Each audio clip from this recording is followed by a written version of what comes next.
مغفرت کے لیے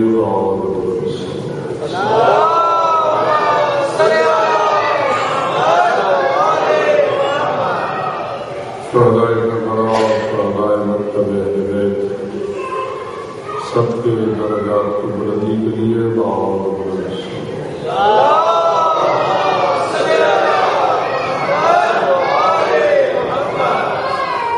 اعدائے آل محمد دشمنان دین جو مسلسل اپنی دہشت گردی میں اضافہ کر رہے ہیں ان ملائم کی ناکامی اور رسوائی کے لیے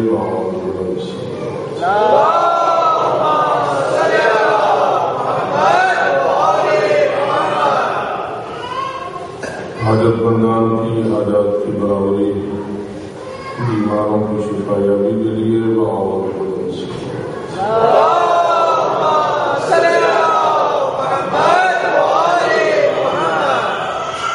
شب اربعین حضرت سید الشہداء علیہ السلام ہے جہاں عزاداران قائلین مصروف عبادت ہیں سب کی حفظ و سلامتی کے لیے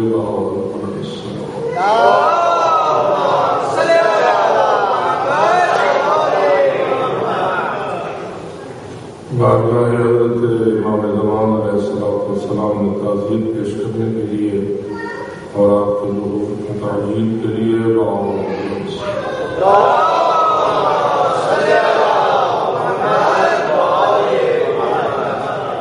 ماشاء اللہ لا حول ولا قوة الا بالله العلی العظیم رب اشرح لي صدری ويسر لي امری واحلل عقدة من لسانی يفقهوا قولي أعوذ بالله من الشيطان اللعين الرجيم بسم الله الرحمن الرحيم الحمد لله رب العالمين والصلاة والسلام على أشرف الأنبياء والمرسلين سيدنا ونبينا وشفيع ذنوبنا وطبيب قلوبنا ومولانا أبي القاسم محمد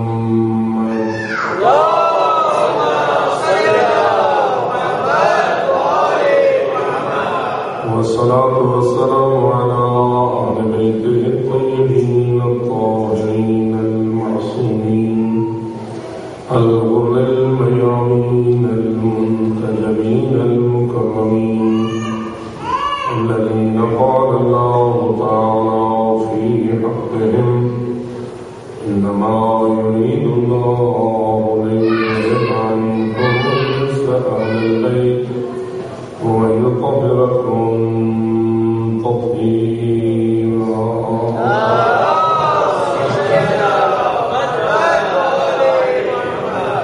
ورحمة الله على أحبابهم وأصحابهم وشيعتهم ومواليهم أجمعين ولعنة الله على أعدائهم الملعونين من يوم عداوتهم إلى أبد الآبدين أما بعد فقد قال الله تبارك وتعالى في كتابه المبين وخطابه المتين بسم الله الرحمن الرحيم ولتكن منكم أمة يدعون إلى الخير ويأمرون بالمعروف وينهون عن المنكر وأولئك هم المفلحون صدق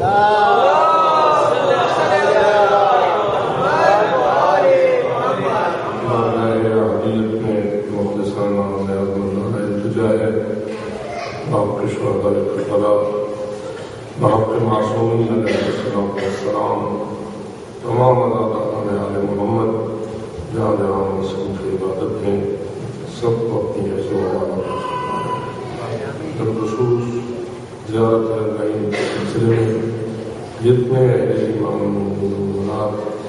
کربلا معلّہ کے سفر میں ہیں وہاں حاضری دے رہے ہیں، خدا منان کی زیارت کو شرف قبولیت نصیب فرمائے، انہیں حفظ و امان فرمائے اور اس سنت خیر کو زندہ رکھنے والوں کی ہر لحاظ سے حفاظت فرمائے۔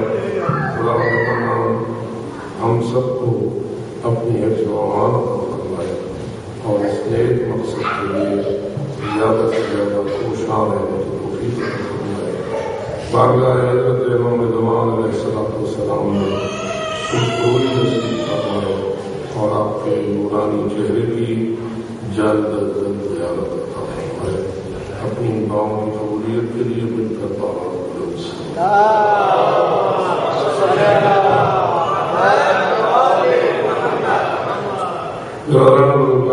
سب کریم کو شکر ہے جس نے ہمیں چند روز تک اور چند شبائے مقدسہ تک ذکر محمد والے محمد علیہ السلام کی توفیق عطا فرمائی، اور میں نے اس آیت کریمہ کے حوالے سے کچھ معلومات آپ کی خدمت میں اس مقصد کے لیے عرض کی کہ ہمیں اس پہلو کی طرف ضرور متوجہ رہنا چاہیے کہ حسینیت دوسرے الفاظ میں دعوت الخیر ہے، اصلاح امت ہے، امر بالمعروف ہے اور نہی عن المنکر ہے، اور یہی حسینیت دین کی حفاظت ہے، اسلام کے لیے ہمیشہ کے لیے اسلام کو بیمہ کرنے کا وسیلہ ہے۔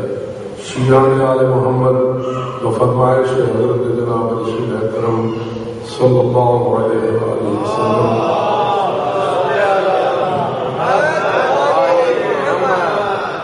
یا علی انت و شیعتک هم الفائزون، اے علی آپ اور آپ کے شیعہ ہی وہ لوگ ہیں جنہوں نے کامیابی پانا ہے۔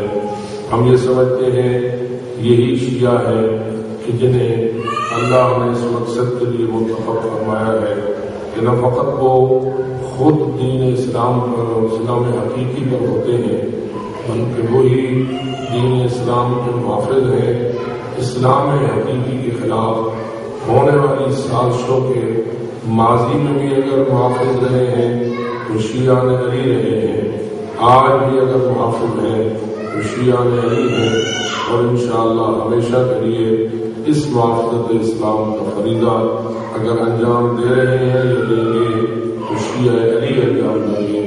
اسی لیے رسول اکرم صلی اللہ علیہ وسلم نے مولا علی کو خطاب کر کے کسی فرقے کی تشکیل نہیں کی تھی بلکہ ایک ایسی جماعت کا تعارف کروایا تھا کہ جن کے ذمے دین کی حفاظت تھی اور اس حفاظت میں کامیابی کی نوید تھی۔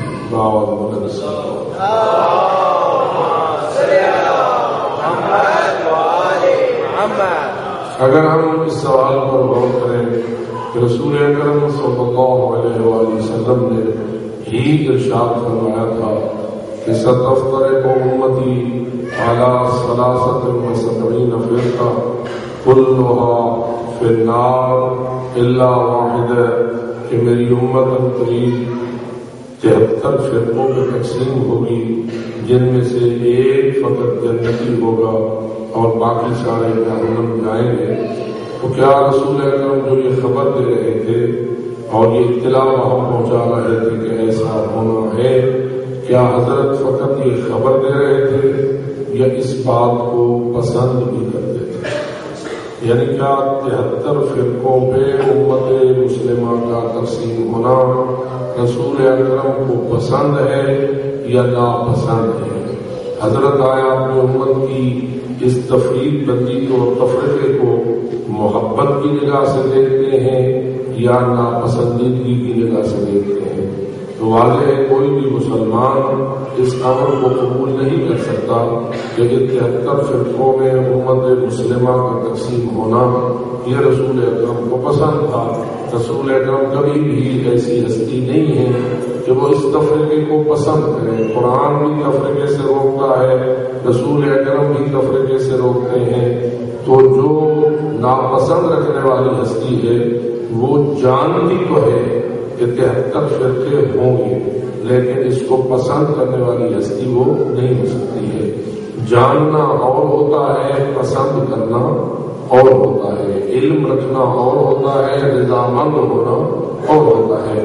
علم رسالت میں یہ بات موجود تھی، اللہ نے پاک پیغمبر کو مستقبل کی جو خبریں ما یکون و ما کان کے حوالے سے دی تھی، اس میں یہ بات بڑی روشن تھی، اور ویسے بھی فراست پیغمبر اس امر کی طرف آپ کو لے جا رہی تھی کہ میری امت کے اندر جب آج بھی ایسے لوگ موجود ہیں کہ جو منافقین اور منافقات کی حیثیت رکھتے ہیں، تو یقیناً ان کے اثرات مستقبل میں بھی ہوں گے، اور وہ اسلام کے اندر ریشہ دوانیوں کی کوشش کریں گے۔ اور اسی وجہ سے رسول اکرم نے یہ بھی فرمایا تھا کہ انی تارک فیکم الثقلین، کتاب اللہ و عترتی اہل بیتی، میں دو چیزیں چھوڑ رہا ہوں، اور ان دونوں کو اس لیے چھوڑ رہا ہوں کہ ما ان تمسکتم بہما لن تضلوا بعدی ابدا انہما لن یفترقا حتی یرد علی الحوض۔ گویا سید الانبیاء کی دوربین نگاہیں یہ دیکھ رہی تھی کہ میری امت کے اندر سازشیں کار فرما ہوں گی، شیطان اپنی چال چلیں گے، منافقین اپنا کام کریں گے، اور امت کے اندر تفرقے کو راہ دینے کی کوشش کی جائے گی۔ پس اس وقت جب کہ دین اسلام کو اس قسم کے خطرات لاحق ہوں گے اور اسلام کو جڑ سے اکھاڑ پھینکنے کی بھی یزیدی قسم کی کوششیں وجود میں آئیں گی، تو وہ کون ہوں گے جو ان کوششوں کا مقابلہ کریں گے، ان کوششوں کے مقابلے میں اپنا کردار انجام دیں گے، اسلام کی حفاظت کریں گے، اور قیامت تک اسلام کی زندگی کا وسیلہ بن جائیں گے۔ انہی کا تعارف کراتے ہوئے رسول فرما رہے تھے یا علی انت و شیعتک هم الفائزون، وہ آپ ہیں اور آپ کے شیعہ ہیں۔ اب ہم نے یہاں یہ سوچنا ہے کیا شیعہ وہ ہوتا ہے جو اپنا نام شیعہ رکھ لے، یا شیعہ وہ ہوتا ہے جو شیعہ والا کردار انجام دے؟ اب ہم دیکھ رہے ہیں کہ سید الانبیاء کی نگاہ میں یہاں شیعہ وہ ہے جو اس کام کو انجام دے جو کام مولا علی کرے، اور شیعہ وہ ہوا جو ان کے نقش قدم پہ چل کے آگے آگے مولا علی ہوں، پیچھے پیچھے ان کے شیعہ ہوں، جو ذمہ داری مولا علی انجام دیں وہی ذمہ داری ان کے ماننے والے انجام دیں۔ زمانوں کا فاصلہ اور مکانوں کا فاصلہ کوئی اثر نہیں کرتا، 14 صدیوں کا فاصلہ ہو تو بھی جو کردار حیدر کرار ہے وہ وہی ہے، اور اگر خود امیر المومنین زندگی ظاہری میں موجود ہوں تو جو کردار انہیں انجام دینا ہے وہ بھی وہی ہے۔ بس میں اسی لیے آپ کی خدمت میں یہ عرض کر رہا ہوں کہ امر بالمعروف اور نہی عن المنکر یہ ایک ایسا عظیم ترین فریضہ ہے کہ جس کو ادا کرنا مولا علی نے بھی اپنا کردار اسی میں رکھا ہے، ان کی آل طاہرین نے بھی بآواز بلند صلوات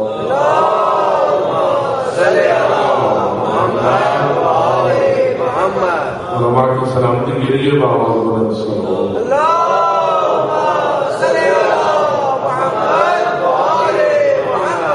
اور یہی وجہ ہے میرے عزیز دوستوں کہ جب ہم زیارت حضرت امام حسین ہو یا کسی بھی معصوم کی زیارت ہو جو ہمارے ہاں عبادت ہے، بلکہ ایسی عبادت ہے جیسے کہ اگلے دن بھی میں نے اشارت عرض کیا تھا کہ 5 علامتیں جو تشیع کی علامتیں اور شیعہ کی علامتوں کے طور پر ائمہ نے بیان کروائی ہیں، ان میں سے ایک علامت یہ بھی بیان کی گئی ہے کہ جو شیعہ ہوتا ہے وہ زیارت 40 انجام دیتا ہے۔ جیسا کہ میں نے اگلے دن آپ کو عرض کیا کہ شیعہ کی 5 علامتیں ائمہ خدا علیہ السلام نے بیان فرمائی ہیں۔ اب تقدم بالیمین، دائیں ہاتھ میں انگوٹھی پہننا، یہ بھی شیعہ کی ایک علامت کے طور پر بیان کیا گیا ہے۔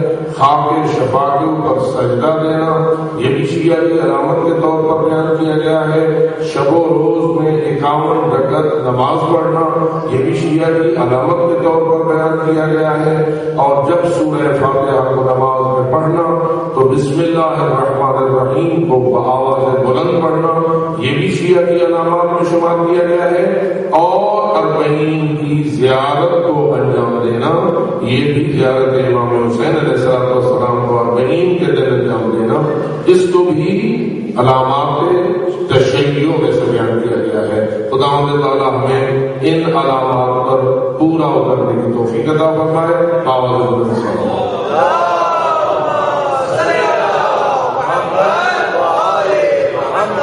اس پر زیادہ تبصرہ کرنے کی میرے پاس گنجائش نہیں ہے. بس آپ یہ سمجھ لیں کہ کم از کم 3 علامتوں کا تعلق تو نماز ہی کے ساتھ ہے. 51 رکعت نماز وہ بھی نماز کے ساتھ متعلق ہے. نماز میں بسم اللہ کا بالجہر پڑھنا اس کا تعلق بھی نماز کے ساتھ ہے. خاک شفا تربت کربلا پر سجدہ دینا اس کا تعلق بھی نماز کے ساتھ ہے. اور اگر تختم الیمین کو بھی شامل کر دیا جائے تو وہ غلط نہیں ہے، اس لیے کہ دائیں ہاتھ میں عقیق کی انگوٹھی پہن کر نماز پڑھنا جس کا اجر واضح ہے کہ باقاعدہ نمازوں سے زیادہ ہے، اس کا تعلق بھی نماز کے ساتھ ہے. تو شیعہ کا نماز سے کتنا گہرا تعلق ہے اور نماز کا شیعہ سے کتنا گہرا ربط ہے، یہ ان 5 علامات کے ساتھ بھی ہمارے سامنے روشن ہے. باوجود بلند صلوات.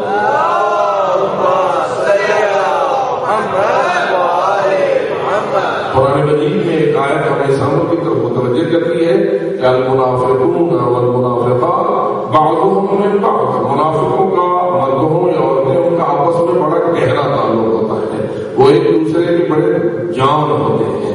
لیکن آگے ان کی جو علامت بیان کی گئی ہے وہ عجیب ہے کہ ینہون عن المعروف ویأمرون بالمنکر. وہ بالکل برعکس ہوتے ہیں. منافق مومنوں کے برعکس ہوتے ہیں. کیا کرتے ہیں؟ برائیوں کا حکم دیتے ہیں، نیکیوں سے روکتے ہیں. امر بالمعروف کی بجائے نہی عن المعروف کرتے ہیں اور نہی عن المنکر کی بجائے امر بالمنکر کرتے ہیں. تو ہم دیکھتے ہیں کہ ابھی میں نے تھوڑا سا اشارہ آپ کی طرف کیا تھا کہ اہل منبر کو اگر آزمانا ہے کہ وہ سچے مومن ہیں یا نہیں تو ان کی گفتگو میں یہ دیکھو آیا وہ امر بالمعروف کر رہے ہیں اور نہی عن المنکر کر رہے ہیں یا الٹا وہ نہی عن المعروف کر رہے ہیں اور امر بالمنکر کر رہے ہیں. ہمارے ہاں چونکہ بہت سارے لوگ ایسے ہیں جو واجبات سے بھی لوگوں کو دور کرنے کی کوشش کرتے ہیں.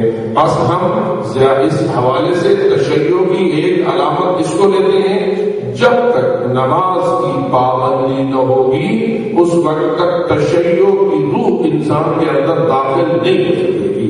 اور نماز کی فقط پابندی بھی نہیں چاہیے بلکہ قد افلح المؤمنون الذین هم فی صلاتهم خاشعون.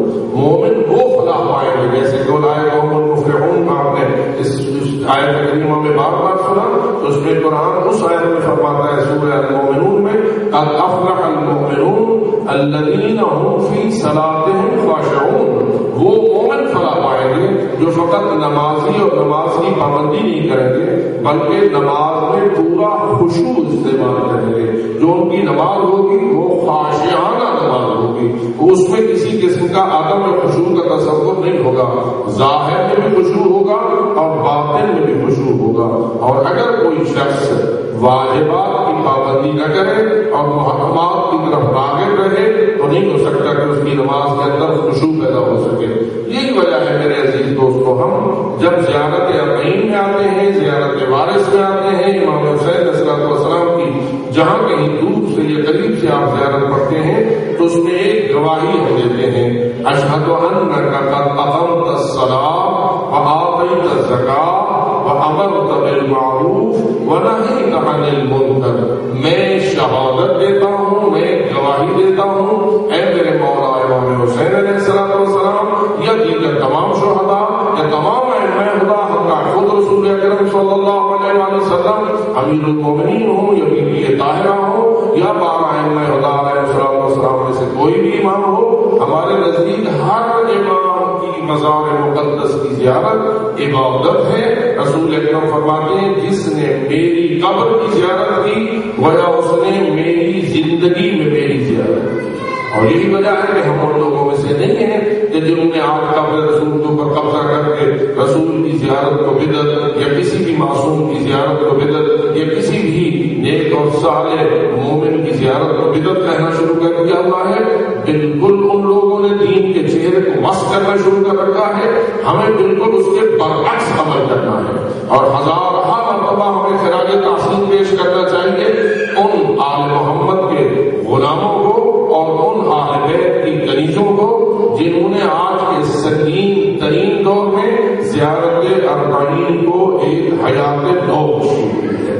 آپ جانتے ہیں کہ کسی کو زندگی عزیز نہیں ہے. ہر کوئی اپنی زندگی سے پیار کرتا ہے، لیکن خودکش بمباروں کے ہونے کے باوجود، ہر قسم کے انفجارات کے باوجود، ہر قسم کے خطرات کے باوجود جو لوگ پیدل چل چل کے امام مظلوم کی زیارت اربعین کے لیے جا رہے ہیں، گویا دراصل وہ اپنی زندگی سے زیادہ محبت رکھتے ہیں امام حسین مولا کے مشن کے ساتھ، کربلا کی حسینیت کے ساتھ، اور ہمیں یہ چاہیے کہ ہم ان کے حق میں دعا کریں۔ آپ سب اگر آپ مل کر التجا کریں خداوند کائنات سے کہ رب العزت اس زیارت کے سلسلے کو آباد رکھے، ان زائرین کی حفاظت فرمائے، ان کے قدم قدم کو عبادت قرار دے، اور اس سلسلے زیارت اربعین کو جو کہ تشیع کی علامت ہے، ہمیں اپنے مشن کے لیے زندہ رکھنے کی توفیق عطا فرمائے۔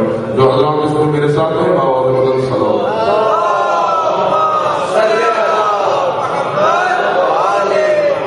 لیکن یہ زیارت اربعین بے مقصد نہیں ہے، ایک ایسا مشن ہے جس کا دوسرا نام میں نے عرض کیا حسینیت ہے۔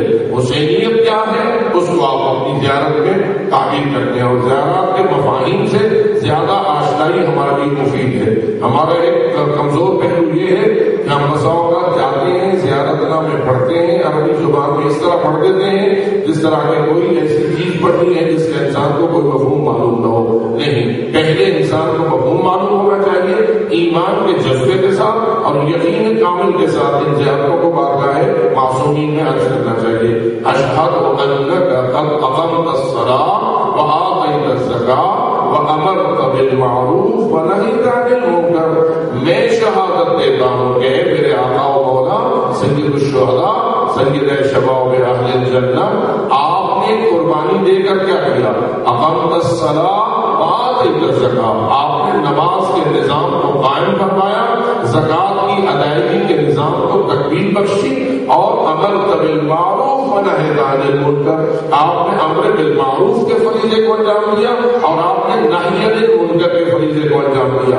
آپ ابتدا سے نہیں، مدینہ منورہ سے لے کے مکہ، مکہ مکرمہ سے لے کے کربلا، کربلا میں پھر پہلے پانی کی بندش، پھر اس کے بعد ایک ایک شہید کی شہادت، ایک ایک خاتون کی اسارت، کوفہ و شام، غرض ہے کہ یہ سارا ایک سنگین ترین سفر جس کی مثال کائنات میں نہیں ملتی، اس کا ہدف آخر کیا ہے؟ نماز کا قیام، زکات کے نظام کا قیام، معروف کا امر، نہی عن المنکر۔ بس معلوم ہوا یہ کوئی اتنا اہم ترین سلسلہ ہے کہ جس کے ساتھ دین کی حیات مربوط ہے، جس کے ساتھ اسلام کی زندگی مربوط ہے۔ ہم عام طور پر اس کو چھوٹا سا لفظ سمجھتے ہیں، لیکن یہ چھوٹی چیز نہیں ہے، یہ سب سے بڑا مشن ہے اور سب سے بڑا ہدف ہے۔ جو شخص امر بالمعروف اور نہی عن المنکر سے دور ہوتا گیا وہ دین سے دور ہوتا گیا، اس کا کوئی تعلق کربلا کے ساتھ نہ رہا، اس کا کوئی تعلق مشن حسینیت کے ساتھ نہ رہا۔ یہی وجہ ہے میرے عزیز دوستو، آئیے غور کیجیے، کیا ہم ائمہ خدا علیہ الصلوۃ والسلام کے نام پر قائم ہونے والی مجالس میں اس سلسلے کو نئی زندگی دے رہے ہیں یا نہیں دے رہے؟ اگر میں یہ پوچھوں، ہمارے اہل ایمان اقمت الصلاۃ وآتیت الزکاۃ، نماز کی پابندی میں بھی ہمیں اپنے آپ کو آزمانا ہے، زکات کی پابندی میں بھی اپنے آپ کو ہمیں آزمانا ہے۔ زکات کی پابندی کتنی ہے ہمارے معاشرے میں اور نماز کی پابندی کتنی ہے ہمارے معاشرے میں؟ آیا 100% ہے، 50% ہے، 30% ہے، 20% ہے، کتنے فیصد ہے؟ اور جتنے فیصد ادھر پابندی ہوگی معلوم ہوا اتنا ہی ہمارے مجالس اور محافل اور اداداری کی کامیابی ہے، اور جتنی فیصد نہیں ہے اتنا ہم ناکام ہیں۔ اور اگر ہم اتنے فیصد ناکام ہیں، ہمیں اپنے مشن میں اور زیادہ آگے بڑھنا چاہیے، اور جو کمزوریاں ہمارے درمیان ہیں ان کو دور کرنے کی کوشش کرنی چاہیے۔ ایک پہلو میں آپ کی طرف اس کی توجہ کے لیے عرض کرتا ہوں، یہ کبھی جب لفظ زکات ہم بولتے ہیں تو ہمارے ذہن میں وہ معنی زکات آتا ہے کہ جو آج کل ہمارے فقہی مفاہیم میں رائج ہے۔ پوچھتا ہوں، حضرت امیر المومنین علی بن ابی طالب علیہ السلام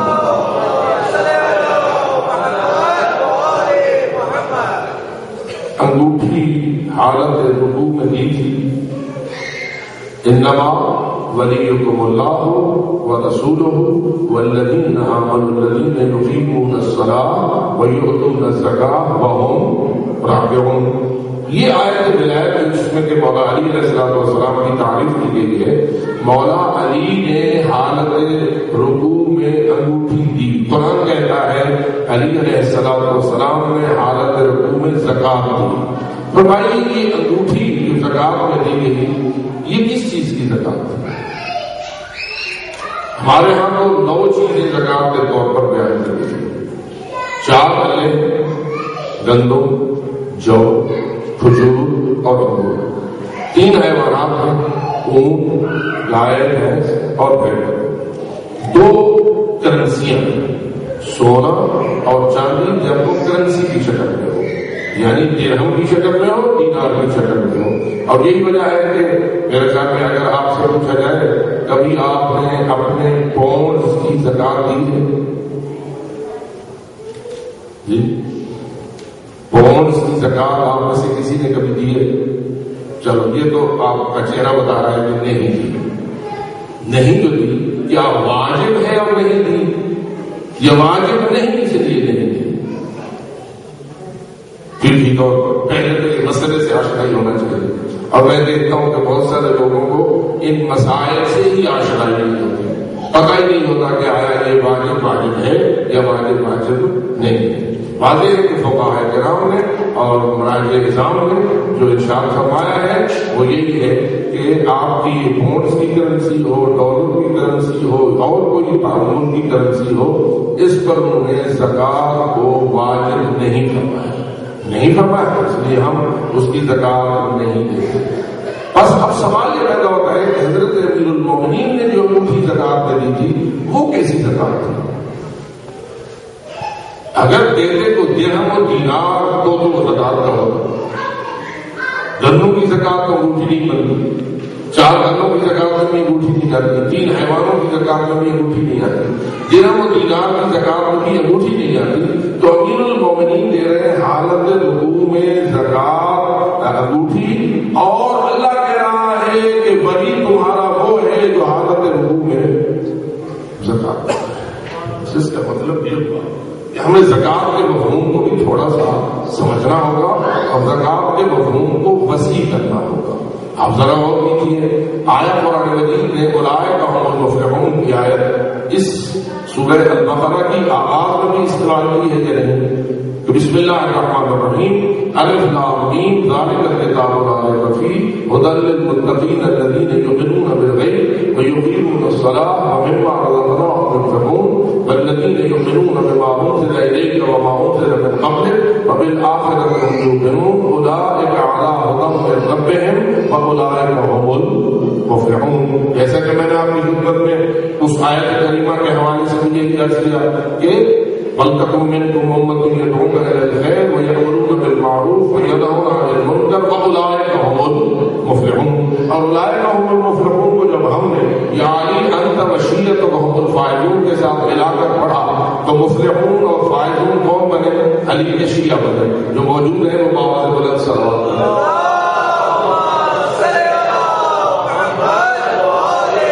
لیکن شیعہ مفلحون فائزون ہوتے کون ہیں؟ تو قرآن کہتا ہے اولئک هم المفلحون وہی ہوتے ہیں کہ جو یؤمنون بالغیب پر عمل کریں، یقیمون الصلاۃ پہ عمل کریں، ومما رزقناهم ينفقون پہ عمل کریں، والذین یؤمنون بما انزل الیک وما انزل من قبلک پہ پابند ہوں، وبالآخرۃ هم یوقنون۔ میں پوچھتا ہوں اس میں زکات کا تذکرہ آیا ہے تو اولئک هم المفلحون یہاں بھی کہا، لیکن اس میں زکات کا تذکرہ نہیں آیا۔ اب یہ زکات کا تذکرہ ظاہر نہیں ہے لیکن حقیقت ہے، وہ کون سا ہے؟ وَمِمَّا رَزَقْنَاهُمْ يُنْفِقُونَ میں موجود ہے۔ بس معلوم ہوا قرآن مجید نے جو لفظ زکات استعمال کیا ہے اس میں ایک وسعت موجود ہے جو کہ ہماری اصطلاح فقہی میں اس کو محدود کر دیا گیا ہے۔ فقہاء نے جس کو زکات کہا ہے وہ ایک محدود دائرے کی زکات ہے، لیکن قرآن نے جس کو زکات کہا ہے وہ ہر وہ خرچ جو راہ خدا میں انسان اللہ کے دیے ہوئے رزق میں سے کرتا ہے وہ زکات کے عنوان میں چلا جاتا ہے، اور اس سے آپ زکات واجب تک بات کو محدود نہیں کریں گے۔ وہ زکات واجب ہے، پھر زکات مستحب ہے، پھر انفاق فی سبیل اللہ ہے۔ تو اس لیے ہمیں معلوم ہونا چاہیے کہ اگر ہم شیعہ علی ہیں، اگر اگر ہم اولئک هم المفلحون میں سے ہیں، اگر ہم جعلی انت وشیتکم الفائزون میں سے ہیں، تو ہمیں انفاق فی سبیل اللہ، اللہ کے دیے ہوئے رزق کو راہ خدا میں خرچ کرنے سے گریز کرنے کی عادت نہیں ڈالنا ہوگی اپنے اندر، اور ہمیں دیکھنا ہوگا کہ ہم آیا اس اللہ کی راہ میں خرچ کرنے کے پابند ہیں یا نہیں۔ فقط ہمیں اپنے دیگر عبادات کی طرف تو ہم متوجہ ہوں، لیکن جو اللہ نے ہمیں دیا ہے اسے راہ خدا میں خرچ کرنے کی طرف ہم متوجہ نہ ہوں۔ جب اس مفہوم میں ہم آتے ہیں تو ہمیں ماننا پڑتا ہے کہ یہ جو خمس ہے جس کو آپ اپنے فروع دین میں کہتے ہیں، اول نماز، دوسرے روزہ، تیسرے حج، چوتھے زکوٰۃ اور پانچویں کیا ہے خمس، کیا یہ خمس بھی انفاق فی سبیل اللہ ہے کہ اللہ کی راہ میں اللہ کے دیے ہوئے رزق کو خرچ کرنا ہے یا نہیں؟ اور اگر یہ ہے تو اس کا مطلب یہ ہوا کہ حضرت امام حسین علیہ السلام کے لیے آپ جو گشت شہادت اٹھا کر کہتے ہیں اشہد انک قد اقمت الصلاۃ وآتیت الزکاۃ، کہ آپ نے نظام صلاۃ کو قائم کیا ہے اور آپ نے نظام زکوٰۃ کو قائم کیا ہے، تو اس میں وہ سارا خرچ اللہ کے راستے میں آ جاتا ہے، اس میں وہ واجب زکوٰۃ بھی آ جاتی ہے، واجب خمس بھی آ جاتا ہے، واجب انفاق فی سبیل اللہ بھی آ جاتا ہے، مستحب بھی آ جاتا ہے، غرض رضا الہی کے لیے قربتاً الی اللہ، جو کچھ بھی اللہ کے دیے ہوئے رزق میں سے ہم خرچ کریں گے، خواہ وہ اللہ نے ہم پہ واجب کیا ہو، خواہ وہ ہم پر اللہ نے مستحب کیا ہو، جیسے بھی ہو وہ آتیت الزکاۃ کے کھاتے میں چلا جائے گا۔ اور حسینیت کا ایک حصہ یہ بات قرار پائے گی کہ تو اللہ کی دی ہوئی ہر چیز میں سے نام خدا پہ خرچ کرنے کا جذبہ بھی اپنے اندر پیدا کر۔ ادھر سے نمازی مجھے ہونا چاہیے، ادھر سے اپنے رزق سے اتنی محبت نہیں ہونا چاہیے کہ انسان اپنے اور اپنے اہل و عیال کے لیے تو سب کچھ کرے لیکن دین خدا اور مستحقین کے لیے کچھ بھی نہ کرے۔ اس لیے میں یہ سمجھتا ہوں کہ تشیع کا ایک پہلو یہ ہے کہ جو شیعہ علی ہوتا ہے جتنا وہ دیگر عبادات کا پابند ہوتا ہے اتنا ہی وہ اللہ کے دیے ہوئے رزق کو راہ خدا میں خرچ کرنے سے بھی محبت رکھتا ہے، جس میں یہ محبت ہے وہ بآواز بلند صلوات پڑھتا ہے۔ تو ہمیں ہمیشہ اس پہلو کی طرف بھی متوجہ ہونا چاہیے، اس لیے کہ بہت سارے لوگ فقط مجلس میں آنے کو تشیع کی علامت سمجھتے ہیں یا فقط جلوس کی شرکت کو تشیع کی علامت سمجھتے ہیں۔ اس میں شک نہیں ہے کہ یہ عزاداری کی محافل بنیاد ہے۔ میں نے پہلے بھی ایک دن کہا تھا میری دانش میں عزاداری اس آب حیات کی حیثیت رکھتی ہے کہ جس آب حیات کے ذریعہ دین کے پاک کو سرسبزی اور شادابی نصیب ہوتی ہے، اور ہر عبادت اگر شاداب ہوتی ہے، سرسبز ہوتی ہے، اس کو بہار ملتی ہے تو عزاداری کے ذریعہ ملتی ہے۔ لیکن ملنا چاہیے، یہ نہیں کہ عزاداری ہو آگے کسی اور عبادت کے لیے وہ باعث شادابی نہ بنے، عزاداری باعث سرسبزی نماز بھی بنے، عزاداری باعث شادابی روزہ بھی بنے، شادابی حج بھی بنے، شادابی زکوٰۃ بھی بنے، شادابی خمس بھی بنے۔ ہمارے کردار میں ہر قسم کے واجبات کی بھی اہمیت موجود ہو، مستحبات کی اہمیت بھی موجود ہو۔ لوگوں نے عزاداری کو دیگر واجبات اور مستحبات سے جدا کرنا شروع کر دیا ہوا ہے اور ایسی سوچ ڈیولپ کر رہے ہیں کہ بس یہ چند رسمیں پوری ہو جائیں اس کے بعد ہماری عزاداری کا فریضہ ادا ہو گیا۔ نہیں میرے دوست، اس عزاداری کے اثرات کو ہمیں پورے کردار پر دیکھنا ہے، اور اگر ہم ایسے ہیں تو پھر ہم محافظ اسلام ہیں، ہم ایسے ہیں تو پھر ہم محافظ دین حق ہیں۔ اور الحمدللہ آج کے جس دور سے ہم گزر رہے ہیں ہم دیکھ رہے ہیں کہ اس وقت پورے عالم میں اگر اسلام کی حفاظت کرنے والی کوئی قوم ہے، اگر اسلام کے خلاف کی جانے والی سازشوں کا مقابلہ کرنے والی کوئی ملت ہے، اگر اسلام کے دشمنوں کو کسی قوم یا کسی ملت سے خوف ہے، اگر وہ ڈر رہے ہیں تو فقط وہی ہے جو عزادار امام حسین علیہ السلام ہے، کہ جن کو محبت ہے کربلا سے، جن کو محبت ہے زیارت امام حسین سے۔ یہ کتنا بڑا اجتماع جیسے کہ بتایا جا رہا ہے کہ 20 ملین کی تعداد میں ظاہرین اس وقت کربلا معلیٰ میں جمع ہیں، اور آپ دیکھ رہے ہیں کہ انہوں نے بمبارمنٹ بھی شروع کر رکھی ہوئی ہے، کبھی کہیں کوئی دھماکہ ہوتا ہے، کہیں کبھی کوئی قربانی کا سلسلہ ہوتا ہے، لیکن اس کے باوجود شیعہ اور آل محمد اس جذبہ زیارت میں اضافہ دکھا رہے ہیں، اس میں کوئی کمی نظر نہیں آ جذبہ جو حسینیت ہے وہ زیادہ جوان ہو رہا ہے. اور ہم نے اپنے پاکستان میں بھی یہی صورتحال دیکھی ہے کہ کسی بھی جلوس میں اگر کوئی انفجار ہو جاتا ہے تو پہلے اگر وہ 1000 کا ہوتا ہے تو اگلی مرتبہ اس کے افراد کی تعداد بڑھتی ہے اور وہ کئی ہزاروں تک پہنچ جاتا ہے. معلوم ہوا ہمارا جذبہ عزاداری جوان تر ہے اور اس میں شباب موجود ہے. فقط ضرورت اس بات کی ہے کہ ہم عزاداری کے جذبے کو مزید آگے بڑھانے کی کوشش کریں اور دشمنوں کی سازشوں کا بڑی فراست کے ساتھ جائزہ لیں اور گہری نظر سے دیکھیں. الحمدللہ یہ عزاداری ہے کہ جس نے انقلاب اسلامی ایران کو کامیابی بخشی ہے. اگر انقلاب اسلامی کامیاب ہوا ہے تو اس میں جو جذبہ عزاداری ملت و قوم ایران میں موجود تھا اس نے اس کو کامیابی بخشی. اور یہ وجہ ہے کہ روز تاسوعا اور روز عاشورا ہی انقلاب اسلامی کی بنیاد کا باعث بنا ہے. اور وہ دن تھا کہ جس دن ملت ایران نے یہ فیصلہ کیا تھا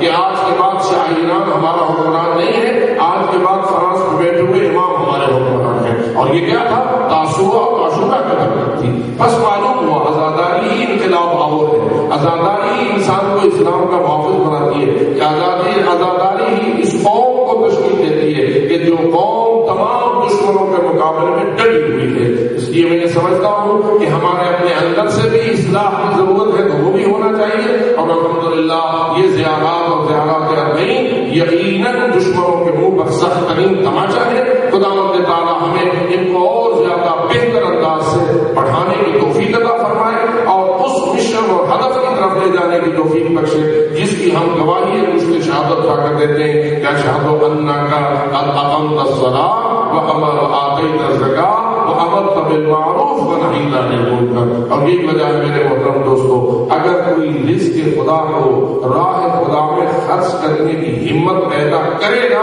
تو پھر اپنا لہو بھی وہ اس مشن کے لیے پیش کرنے کے لیے آمادہ نظر آئے گا. اور یہی وجہ ہے میدان کربلا والوں نے اپنی قربانی دی اور یہ قربانی ہی آج تک دین کی حفاظت کا وسیلہ بنی ہے. اور وہ قربانی فقط لہو کی نہیں ہے بلکہ اس سے زیادہ قربانی ان خواتین کربلا نے دی ہے کہ جن کا تذکرہ ہمارے لیے ہمیشہ باعث سعادت و عبادت رہا ہے. آئیے تھوڑا سا تذکرہ اس کام کا کرتے ہیں کہ کتنا سخت تھا وہ مرحلہ کہ جو 40 کو انجام دیا گیا ہے. اتنی مشکل تھی دختران زہرا کے لیے, کیسے وہ یزید کے دربار میں لائی گئی تھی اور کس طرح انہوں نے شام کے معاشرے میں ایک انقلاب کو پیدا کیا تھا. جب ہم اس عمل کا جائزہ لیتے ہیں, رسیوں میں بندھی ہوئی قیدی بنائی گئی, یزید کے دربار میں لائی گئی, کتنی مشکل ہوگی سیدہ زینب کبریٰ سلام اللہ علیہا کے لیے ایک ایسے منظر کو دیکھنا جس میں یزید جیسا طاغوت, یزید جیسا کمینہ, یزید جیسا پلید اپنی تمام خباثتوں کا مرتبہ بن کر تخت پر بیٹھا ہوا ہے اور اس نے سارے اسلامی احکام کو تاراج کرنے کا عمل شروع کر رکھا ہوا ہے. اس سے بڑھ کر اور دین اسلام پر ظلم کیا ہوگا کہ اس نے سونے کے زیورات پہنے ہوئے ہیں, ریشم کا لباس پہنا ہوا ہے اور سامنے تخت کی نچلی سیڑھی پر ایک سر مکتوب رکھا ہوا ہے. مظلوم امام حسین علیہ السلام کا کٹا ہوا سر یزید جیسے ملعون کے تخت کے تنوں میں پڑا ہوا ہے. ملعون شطرنج میں مصروف ہے, بازیاں جیتتا ہے اور پھر شرابی کو کہتا ہے ساتھیا مجھے جام ایک شراب کا اور پلا, اور جو کچھ اس کے پیٹے میں بچ جاتا ہے وہ ادھر پھینکتا ہے جدھر مظلوم کا سر رکھا ہوا ہے. کل میرے آپ کی خدمت میں عرض کیا تھا زید بن ارقم عبید اللہ ابن زیاد کی گستاخیاں برداشت نہ کر سکا تھا, لیکن میں نے حیران ہوں دختر زہرا نے یہ منظر کیسے دیکھا جب یزید جیسا کمینہ اس سنگین اور ظالمانہ حرکت کو انجام دے رہا تھا اور بی بی طاہرہ سامنے کھڑی قیدی بنی ہوئی یزید کی ان ظالمانہ بہیمانہ حرکتوں کو دیکھ رہی تھی کہ وہ خبیث شراب جیسی چیز کو ادھر پھینک رہا ہے جدھر راس الحسین پڑا ہوا ہے. ادارو یہی وجہ ہے کہ قلب زینب کبریٰ داغ دیتا ہے, لیکن اگلا مرحلہ اس سے سخت ہے. وہ کون سا مرحلہ تھا جب ایک شخص اٹھا اور اس نے مولا حسین کی ایک دختر کی طرف اپنی انگشت گستاخ سے اشارہ کیا اور ظالم نے کہا یا یزید حبلی ہذہ الجاریہ، اے یزید یہ دختر مجھے کنیز بنانے کے لیے دے دو۔ ہائے کتنا سخت مرحلہ تھا، دختر مظلوم تڑپ گئی، اپنی پھوپھی کے پاک لباس سے لپٹ گئی اور کہنے لگی کیا مجھے اس ظلم سے گزرنا ہوگا؟ میرے بابا کو مارا گیا، مجھے یتیم بنایا گیا، مجھے قیدی کر کے در بدر پھرایا گیا، اب کیا اس کنیزی والے ظلم سے بھی گزرنا ہوگا؟ اس لیے روایتیں کہتی ہیں یہ وہ مرحلہ تھا جس میں دختر زہرا کو یزید کے ساتھ دو بدو ہم کلام ہونے کی مجبوری لاحق ہوئی، اور اس کے بعد بیوی نے وہ خطبات پڑھے جس نے یزید کے منہ کو بند کر دیا اور یزید کی جرأتوں کو ختم کر دیا، اور بالآخر بیوی کی آواز آئی کہ کئی تک وسعسائک وناصر جو تک جو تو مکہ نہ کر سکتا ہے کر لے، جو ظلم ڈھا سکتا ہے ڈھا لے، جو ستم تیرے بس میں ہے کر لے، تیری جدوجہد جتنی ہو سکتی ہے کر لے۔ پہلے بھی ظلم اس ملعون نے کوئی کم نہیں کیے تھے، لیکن شیر دل دختر علی اس وقت اس کو چیلنج کر رہی ہے اور پوری ہمت کے ساتھ کہہ رہی ہے واللہ لا تمحو ذکرنا ولا تمیت وحینا، اللہ کی قسم ہم آل محمد کے ذکر کو تو کبھی معاف نہ کر سکے گا، اور تو میرے نانے کے اوپر نازل ہونے والے وحی کے نظام برحق کو کبھی موت کی آغوش میں نہ سنا سکے گا۔ گویا بیوی مستقبل کی بات قسم دے کر کہہ رہی ہے کہ رب کعبہ کی قسم، اللہ کی قسم، تیرے دو منحوس مشن ہیں، ایک ہم آل محمد کے ذکر کو ختم کرنا، دوسرا میرے نانے کے دین کو بٹھانا، لیکن میں قیدی ہو کے بھی اللہ کی قسم کھا کے کہہ رہی ہوں تیرا یہ مشن کبھی پورا نہ ہوگا اور تیرے یہ منحوس ارادے خاک میں مل جائیں گے۔ آؤ شب نہیں اس محفل ماتم میں بیٹھنے والوں مجھے گواہی دو، کیا اس قیدی بیوی کی قسم پوری ہوئی یا نہ ہوئی؟ زینب کبریٰ نے جو کچھ یزید کے دربار میں قسم اٹھا کے کہا تھا کیا وہ مکمل ہوا یا نہ ہوا؟ آج دین زندہ ہے، آج اسلامی آئین پائندہ ہے، آج واجبات و مستحبات، مکروہات و محرمات، عقائد و افکار دین ہم تک پہنچے ہیں۔ یہ کس کی محنتوں کا نتیجہ ہے یا ان لاشوں کا نتیجہ ہے جو گھوڑوں کی ٹانگوں کے نیچے پامال ہو گئی، یا ان روحوں سے مقتوع کا نتیجہ ہے جن کو ابن زیاد و یزید کے تخت کے نیچے رکھا گیا، اور یا ان بندھے ہوئے ہاتھوں کا نتیجہ ہے کہ جنہوں نے یہ ستم تو برداشت کیے لیکن دین کی عظمت کو دوبارہ کر دیا۔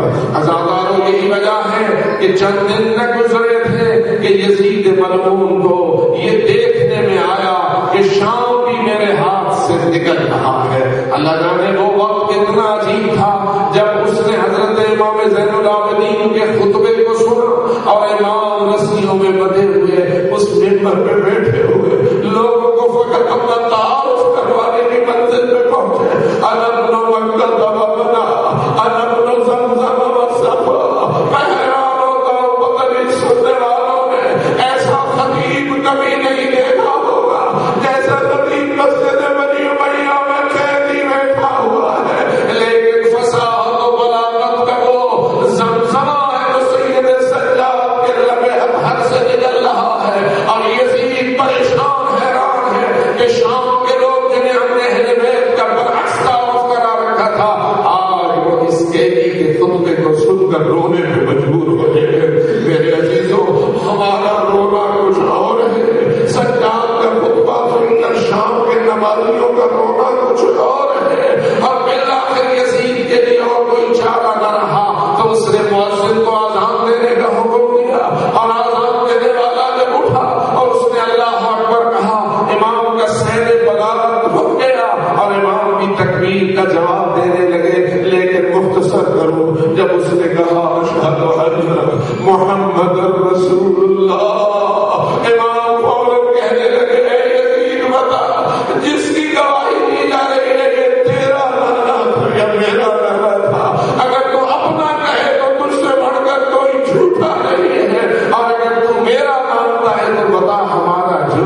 کے لیے مسجد میں بیٹھنا مشکل ہو گیا اور وہ بھاگ کر اپنے دربار کی جا کے ووٹ لینے پہ مجبور ہوا.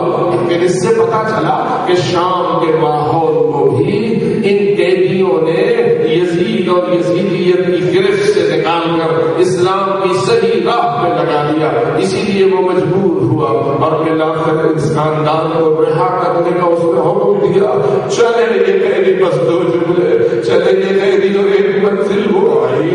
جب پوچھا مدینہ جانا ہے یا کربلا جانا ہے تو مشہور روایت ہے کہ مولا نے کہا بی بی نے کہا پہلے کربلا جاؤں گی.